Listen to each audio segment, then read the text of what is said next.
유월절 무교절과 관련된 이제 신구약의 사건들, 대표적인 사건들 살펴보고, 특별히 요한복음의 유월절과 관련된 사건들이 꽤 많습니다.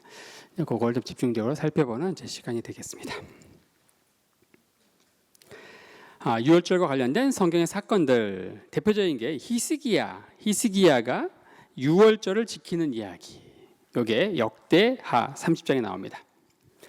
역대하 30장 1절에 히스기야가 온 이스라엘과 유다에 보내고 또 에브라임과 므낫세에 편지를 보내어 예루살렘 여호와의 전에 와서 이스라엘 하나님 여호와를 위하여 유월절을 지키라 하니라.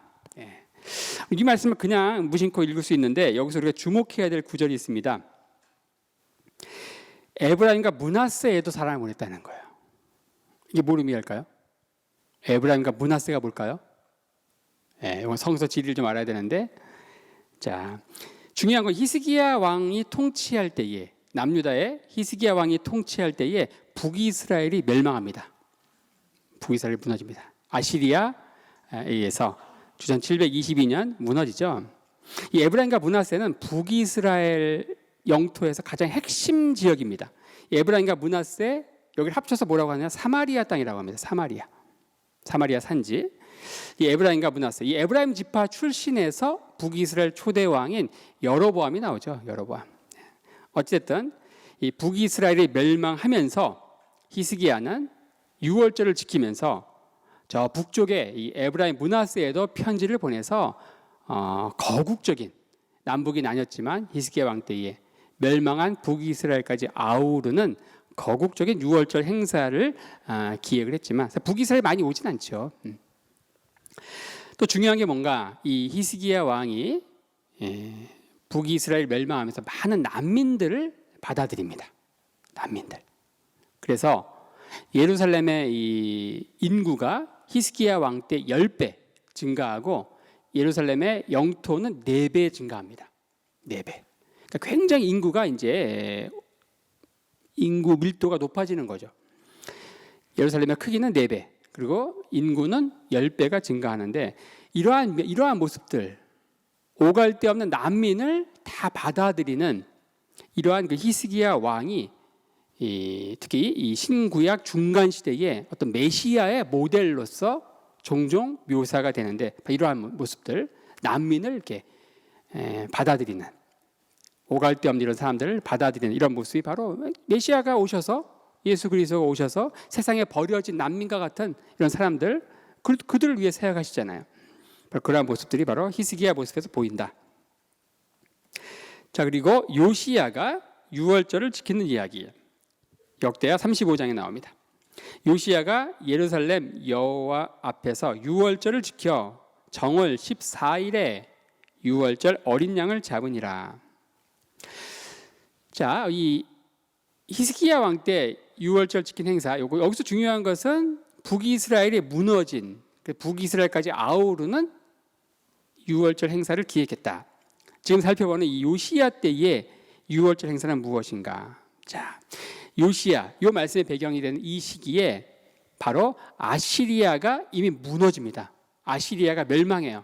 주전 612년에 메대 바사 연합군에 의해서 아시리아가 무너지죠. 자, 아시리아가 무너지고 나서 이 아시리아의 속주였던 이 북이스라엘 일종의 무주공산이 됩니다. 그러면서 이 요시야 때에 남북이 통일이 돼요. 비록 일시적이지만.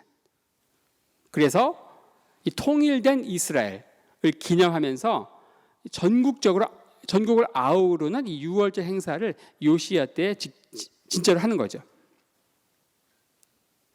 그러한 배경에서 요시야 때에 있었던 유월절 행사를 이해해야 되고요.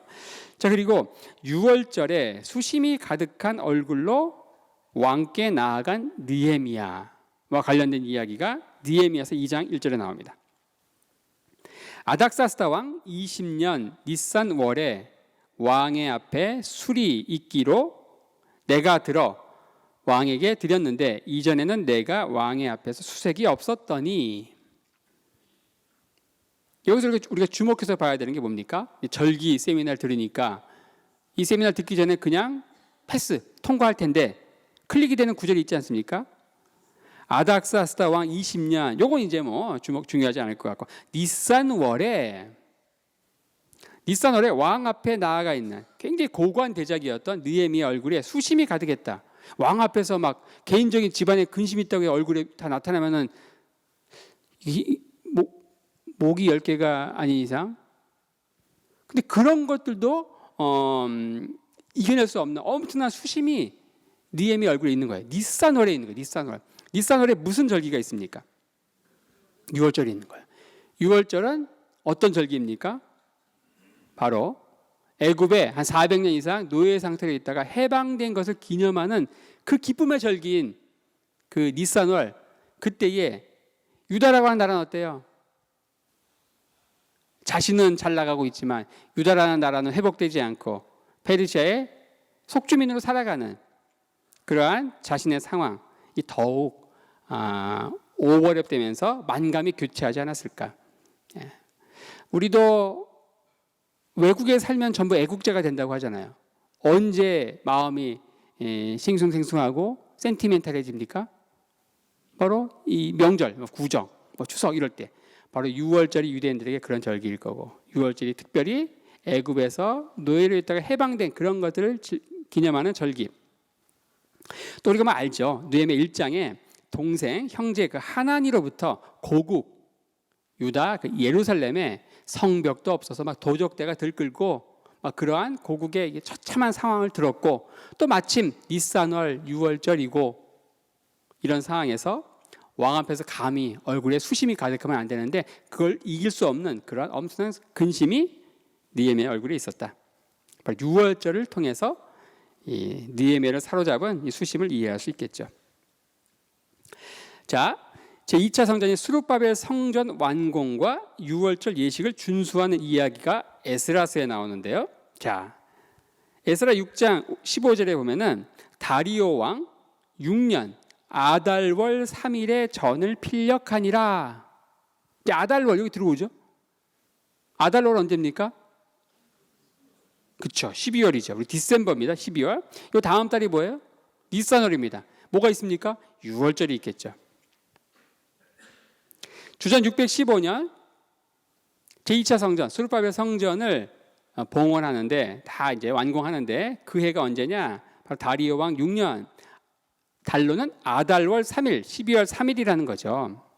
그러면서 뭐라고 하느냐?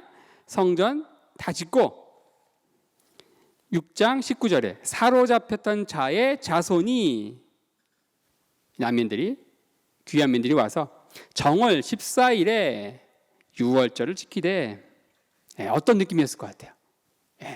6월절이라고 하는 절기의 특징, 애굽에서 노예로 있다가 해방된 것을 기념하는, 비록 조국 유다는 해방되지 않았지만 자신들이라도 와서 어때요?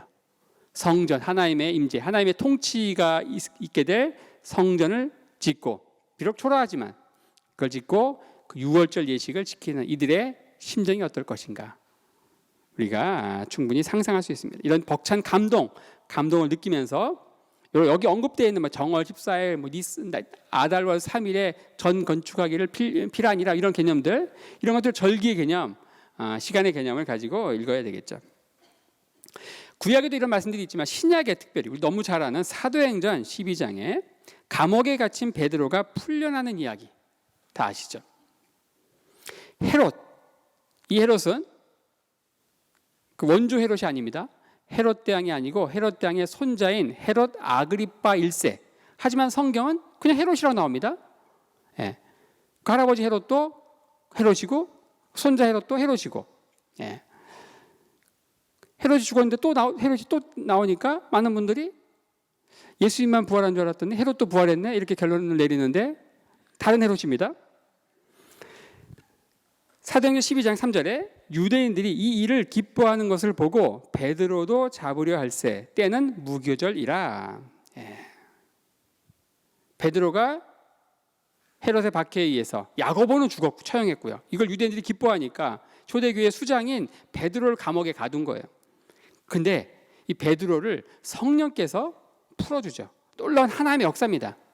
그날이 언제예요? 무교절이에요. 6월절이에요. 애굽의 노예로 있던 이스라엘 민족이 풀려난 게 전적으로 하나님의 역사죠.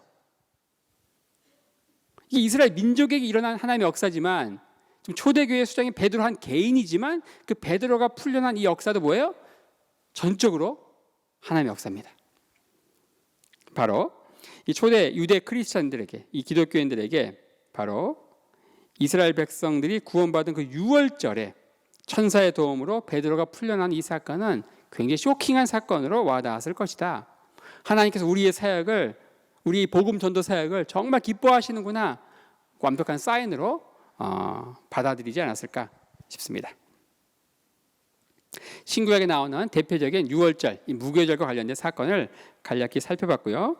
자, 지금부터는 요한복음에 나오는 유월절 사건을 살펴보겠습니다. 요한복음과 유월절, 니고데모와 대화하신 예수님, 요한복음 3장입니다. 공생의 사역 첫 번째 유월절이다. 니고데모와 이야기하는 장은 요한복음 3장이지만, 자, 바로 앞장 요한복음 2장 13절에 이런 말씀이 있습니다. 유대인의 유월절이 가까운지라 예수께서 예루살렘으로 올라가셨더니. 네.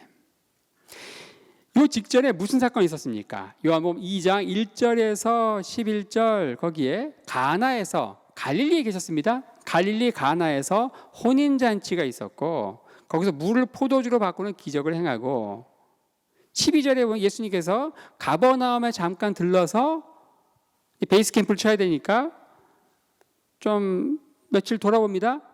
여기 베이스 캠프 쳐야 되는데 가버나움 복덕방에 가서 한 달 월세가 얼마나 하는가 이런 것도 알아보고 했겠죠. 그리고 나서 13절에 유대인의 유월절이 가까우니라. 그럼 예루살렘에 오시는 거예요. 바로 이 유월절이라고 하는 배경에서 요한복음 3장에 나오는 니고데모와 대화하는 이 사건을 이해해야 된다. 예수님 오시자마자 뭐 했어요? 성전을 막 그냥 뒤집어 엎고 청결케 하고, 그 사건을 보면서 니고데모라고 하는 사람이 예수님께 찾아옵니다. 밤중에. 그 니고데모를 보고 예수님 뭐라고 선포하세요? 이렇게 얘기하죠. 예수께서 대답하여 가라사대 진실로 진실로 내게 이르노니 사람이 거듭나지 아니하면 하나님 나라를 볼 수 없느니라. 그래서 굉장히 중요한, 흥미로운 제가 질문 던졌습니다. 니고데모가 찾아와서 예수님께, 예수님 어떻게, 랍비여, 사람이 어떻게 하면 거듭날 수 있죠? 어떻게 해야지 하나님 나라를 볼 수 있죠?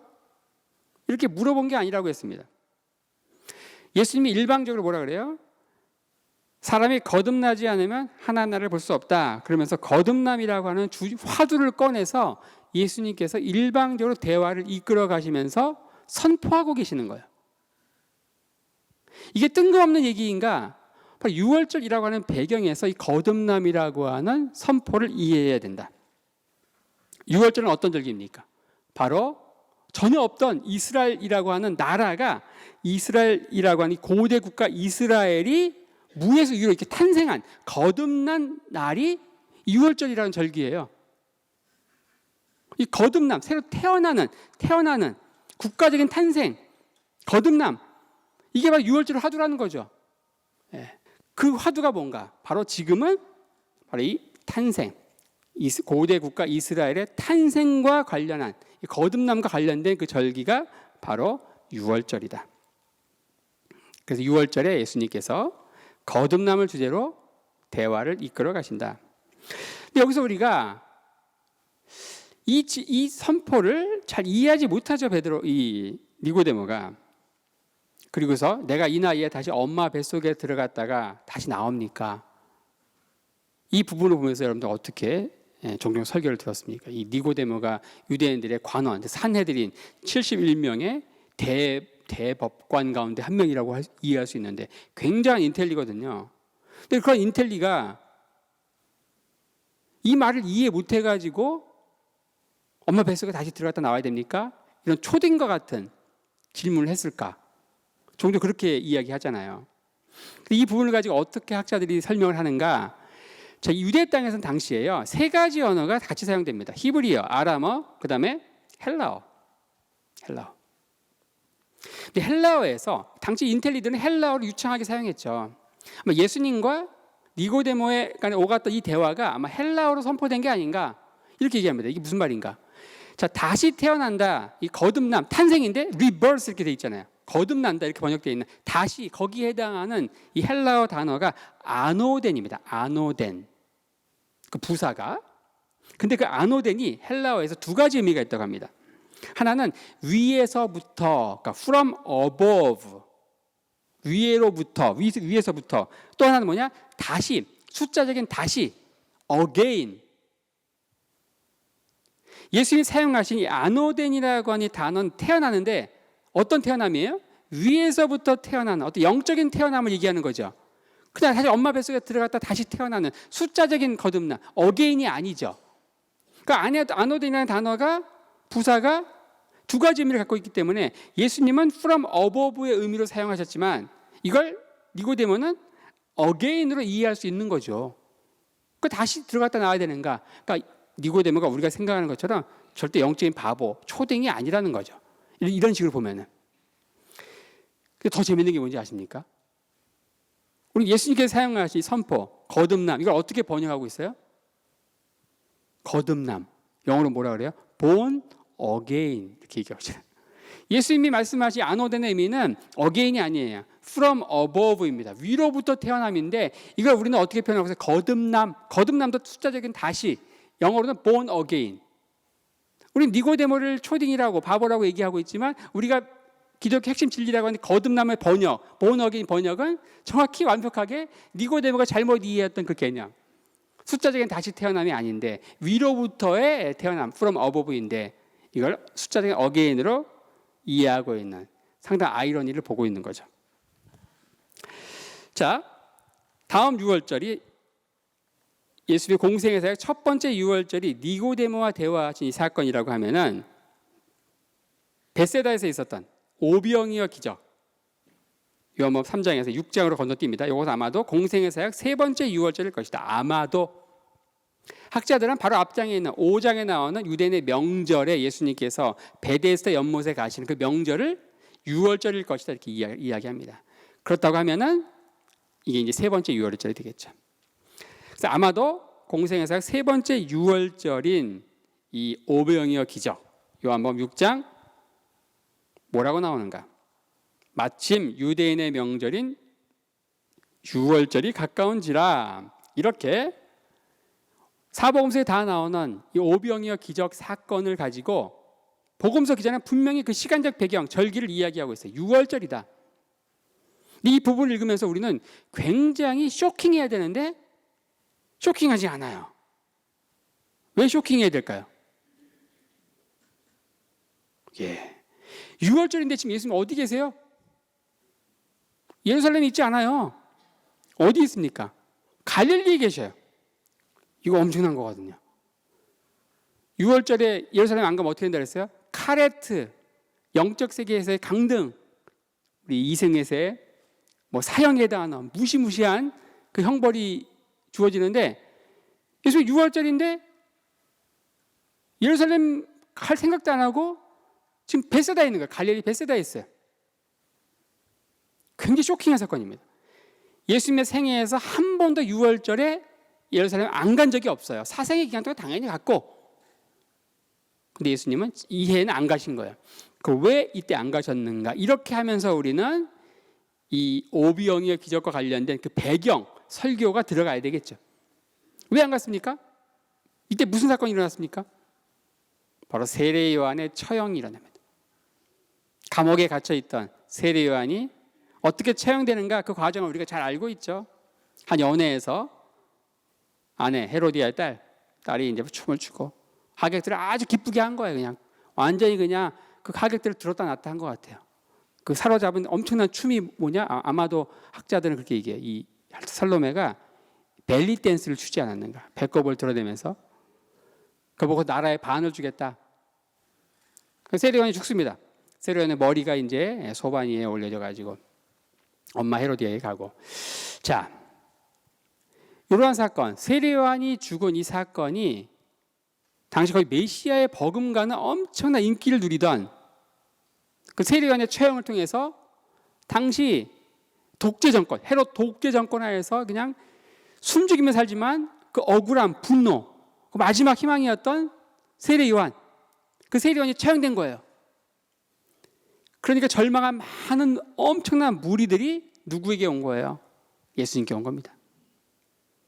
그리고 이 헤롯을 처형한 세례 요한을 처형한 이 헤롯은 그 다음 사정의 칼날로 누구를 이제 지목한 거예요? 예수님을 지목한 겁니다. 헤롯이 예수를 보고자 하매 이렇게 나옵니다.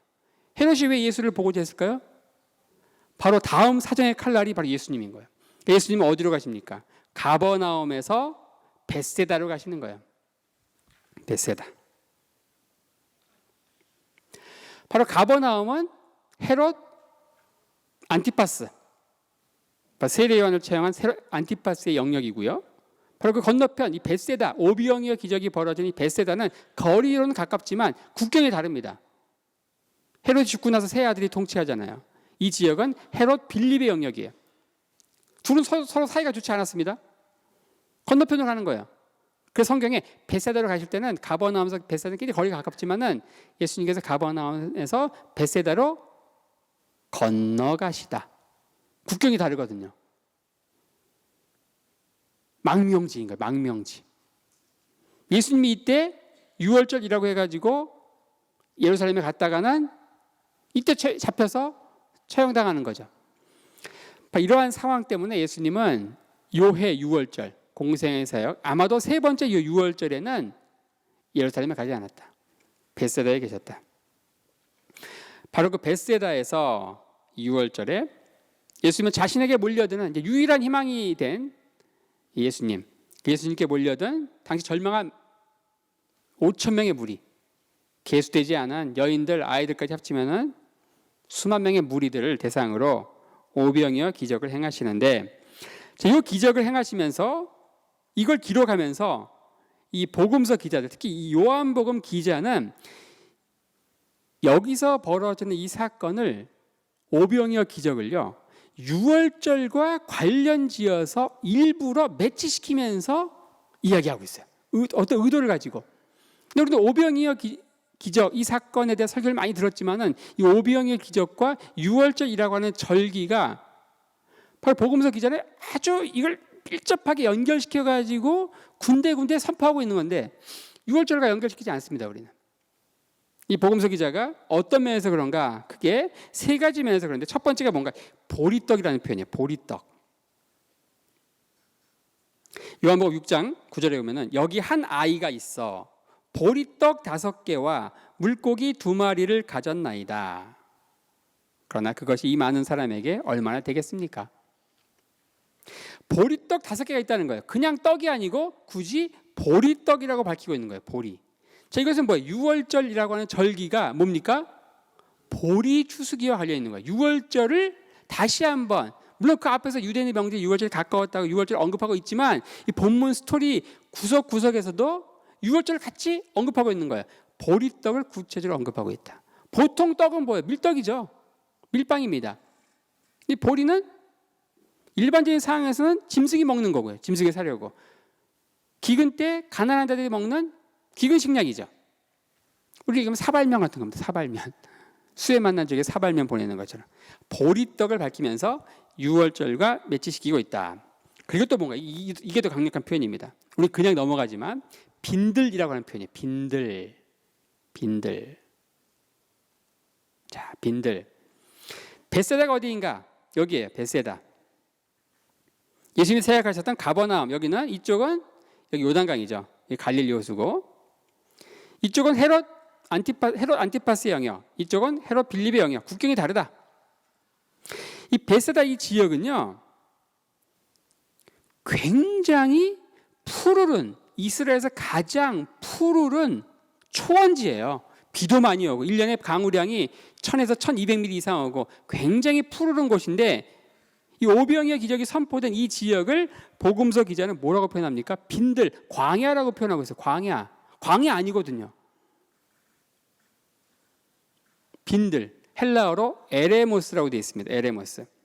빈들. 마태복음에 저녁이 되매 제자들이 나와 가로되 이곳은 빈들이요 때도 이미 저물었으니 빈들, 이게 뭘까요? 이스라엘 지역에서 물론 빈들, 광야인 지역이 있어요. 예루살렘 남쪽에 보면은 네게브, 거기 황량한 광야에 빈들이에요. 근데 올라갈수록 이스라엘 비가 많이 오고 갈릴리 지역은 막 연강우량이 1000mm 이상 오거든요. 특히 베세다 이 지역은 천의 목초지예요. 천의 목초지. 광야, 빈들과는 거리가 먼 곳이에요.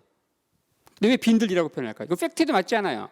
보리떡은 팩트에 맞죠. 그 일부러 떡이라고 하지 않고 보리떡 밝힌 것은 유월절과 매치시키는 건데 팩트에도 맞지 않는데 빈들이 전혀 아닌데 푸르른 초원인데 여기 광야, 빈들, 에레모스 이렇게 표현한 거.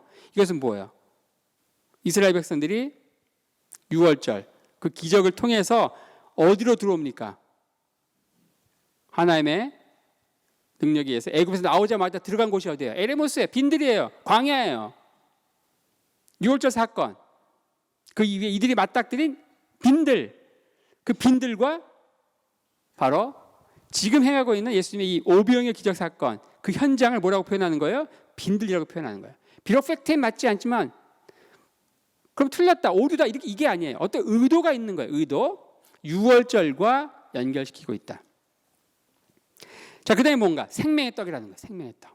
예수님 여기서 자신을 뭐라고 선포하시는가?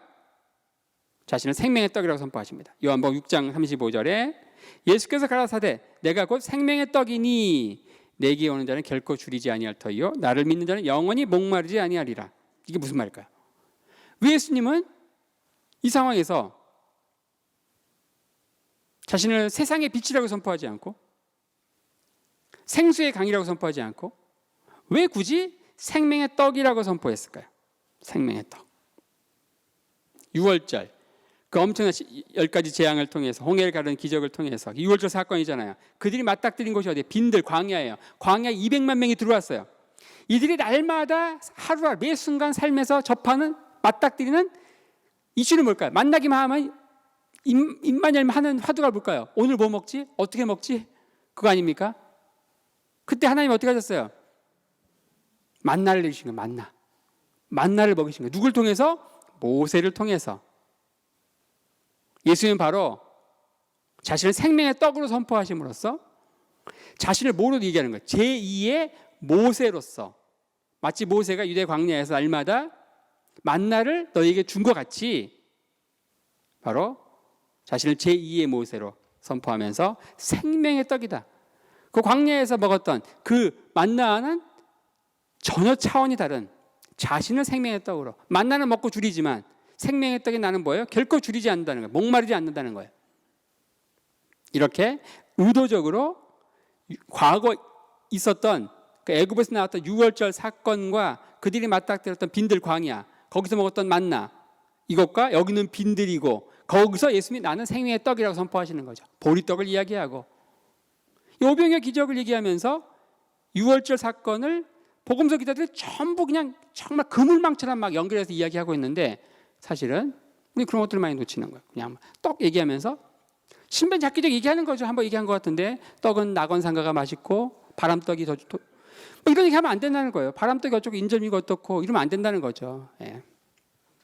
그 다음에 최후의 만찬. 예수님의 마지막 일주일, 종려주일, 고난주간과 관련된 일주일의 시간이 사복음서 중에서 이 누가복음에서는 마지막 일주일의 시간을 누가복음은 4분의 1 정도의 분량을 가지고 기록하고 있습니다. 마태와 마가는 3분의 1. 요한복음은요. 마지막 일주일 가지고 절반을 기록하고 있어요. 2분의 1이 요한복음에서는 마지막 일주일에 대한 얘기예요. 요한복음 13장부터 21장까지는 아니죠. 한 19장까지는 13에서 19장까지가 마지막 최후의 만찬 그 자리에서 6시간 동안 벌어진 유월절 해가 지고 저녁 6시부터 저녁 자정 12시까지 6시간 동안의 기록이 13, 14, 15, 16, 17, 18 6장이 한 장 가지고 1시간이네요.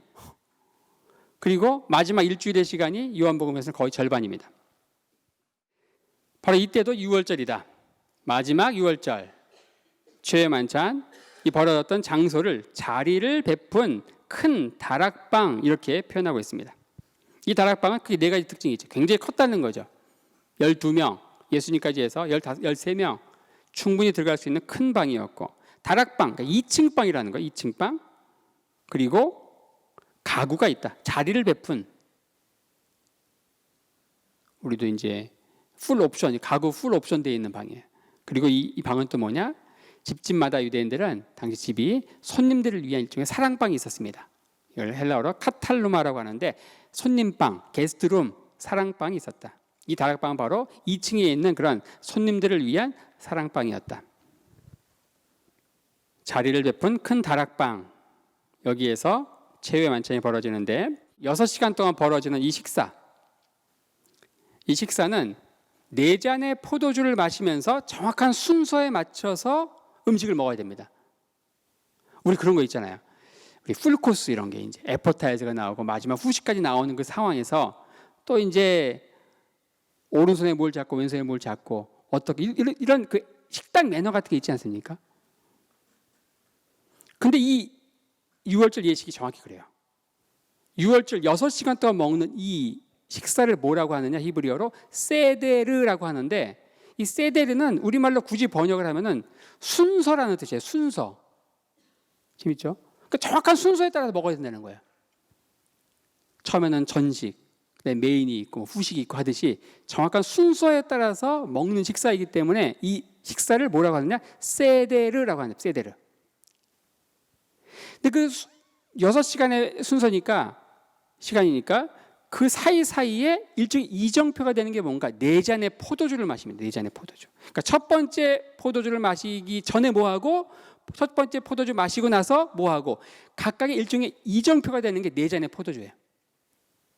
4잔의 포도주. 그럼 왜 굳이 4잔일까? 이 4잔도요, 이 말씀과 관련이 있습니다. 특히 유대인들이 이 포도주, 와인을 좋아해서 그런 게 아니에요. 뒤에 가면 나오는데요. 4잔 마시지만 4잔 마시면요 다 취할 것 같죠? 안 취해요. 왜 안 취하냐? 4잔은 마시지만 이들은 한 잔에다가 3잔의 물을 희석해가지고, 그러니까 실제 마시는 알코올 농도는 포도주 한 잔입니다. 그러니까 우리는 여기서 배우는 게 뭐냐? 절제예요. 절제. 우리는 명절 때 완전히 고주망태로 완전히 마시잖아요. 그렇죠? 유대인들은 4잔을 마시지만 실제는 한 잔의 포도주에다가 3잔의 물을 섞어가지고 마신다. 절제와 중용을 배우는 거예요. 그럼 왜 굳이 4잔인가?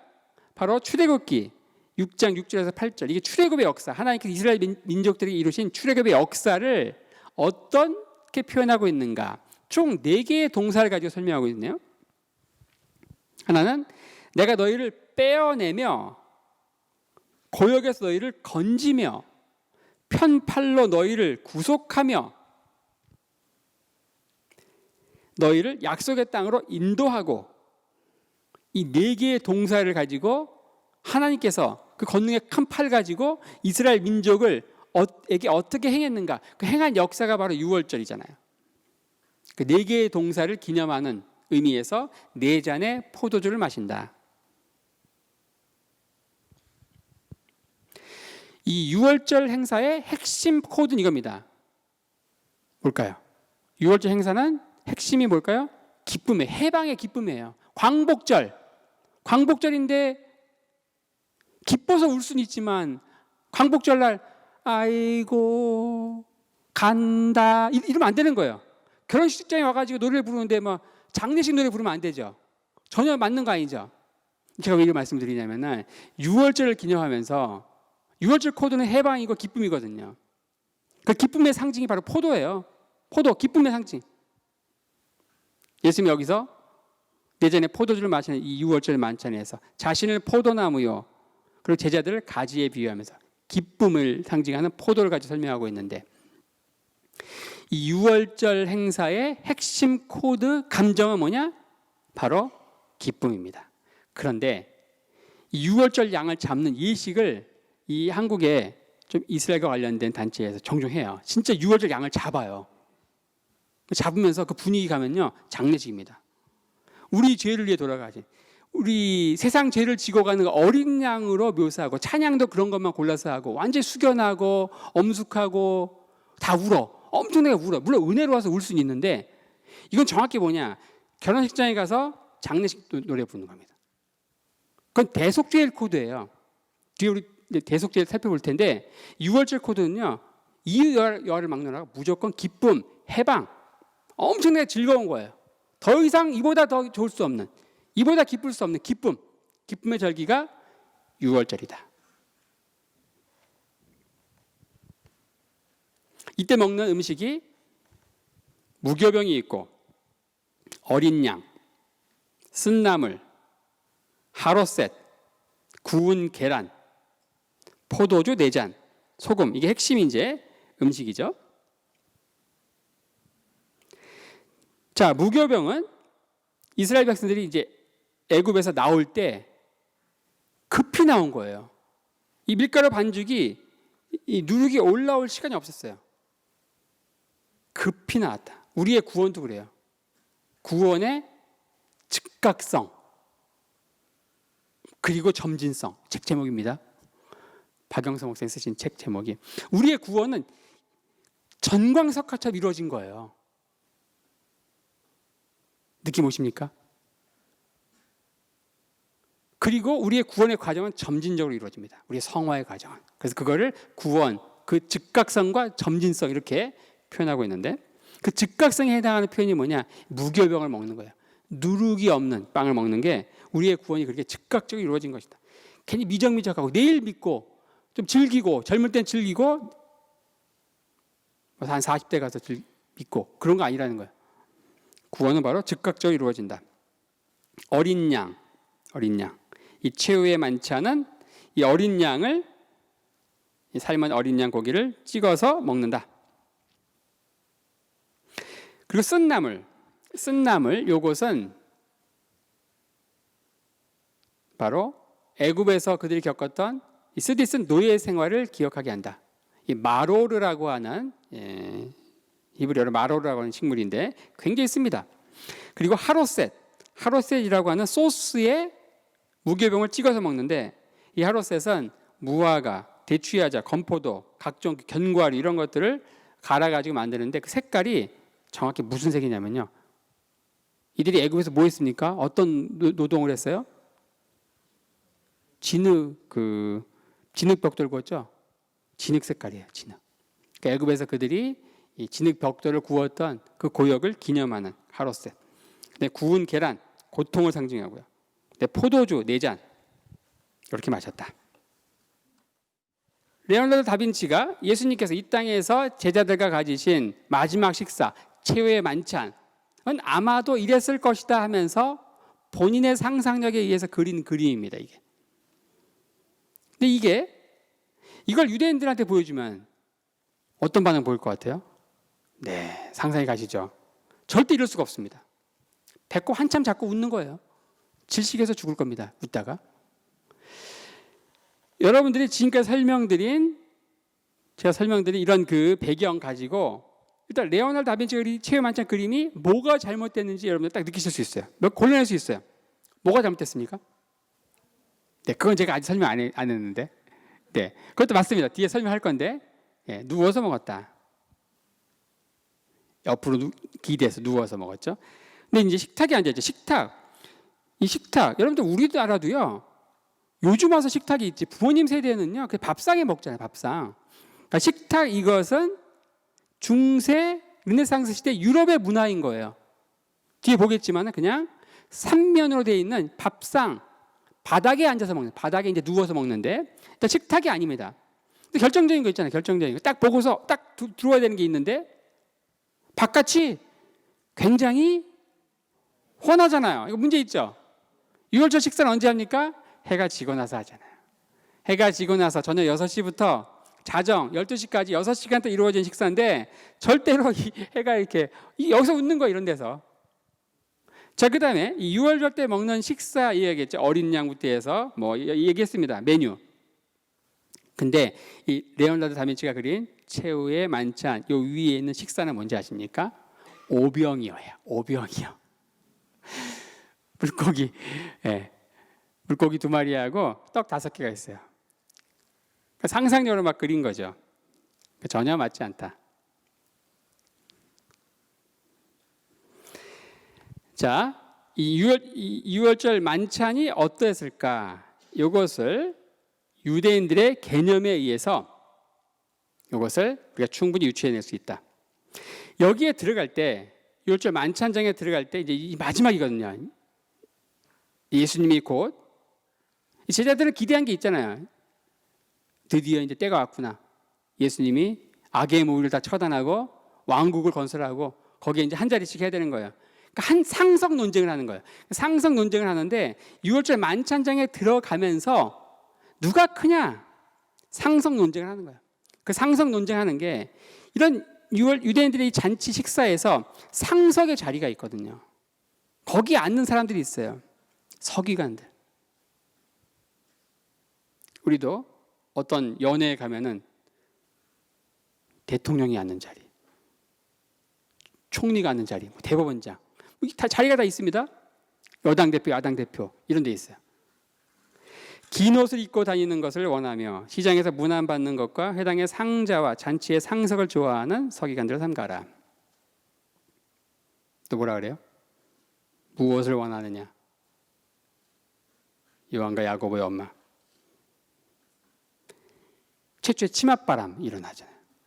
엄마가 찾아와서 우리 두 아들을 뭘 원하냐는 거예요? 나의 두 아들을 주의 나라에서 하나는 우편에 하나는 좌편에 앉혀달라. 이게 뭐냐? 이 상석과 관련이 있거든요. 만찬장의 자리 배치와 관련이 있어요. 이렇게 되어 있습니다. 아까 보신 그런 식탁이 아니에요. 이 삼면 테이블, 이 트리클리움이라고 하는 이 삼면 테이블인데, 자 여기에 상석이 어디인가? 상석이 여기입니다. 이 자리가 상석입니다. 여기가 뭘까요? 말석입니다. 말석 중에 말석이 어디일까요? 여기입니다. 상석 중에 상석이 어디일까요? 이 만찬의 최고 주빈, honorable guest, 주빈 자리가 어디인가? 예수님의 자리가 어디일까요? 여기입니다. 이 야고보와 요한의 엄마가 와가지고 주의 나라에 하나는 우리 아들 중에 하나는 좌편에 하나 우편에 앉혀달라. 이건 뭐냐? 바로 여기 들어갈 때 야고보는 여기에, 요한 여기 앉혀달라는 거예요. 여기가 상석이고 여기가 말석이다. 우리는 말씀의 기초에서 예수님이 여기에 앉으셨고 예수님의 12제자가 다 어디에 앉은지는 알 수 없지만 그 중에서 요한과 배반자 가룟 유다와 베드로가 어디에 앉았는지는 유추할 수 있습니다. 벌어진 사건을 통해서. 먼저 그걸 살펴보기 전에 아까 이제 누워서 먹는 얘기 있잖아요. 누워서 먹는 얘기. 원래는요, 유월절 때 이스라엘 백성들이 어떻게 해서 먹었습니까? 누워서 먹었습니까? 서서 먹었잖아요. 서서. 촌각을 다투는 상황이거든요. 지팡이를 쥐고 급히 떠날 채비를 하고 서서 먹었어요. 원래 유월절 식사는 서서 먹었습니다, 여러분들. 그런데 예수님 당시에 유대 땅은 누구의 통치를 받습니까? 로마의 통치를 받죠. 근데 로마 압제하에 있는 로마 문화권에서 서서 먹는 사람은 딱 하나밖에 없어. 누구죠? 종들이 서서 먹어요. 바깥에 서서 먹잖아요, 음식.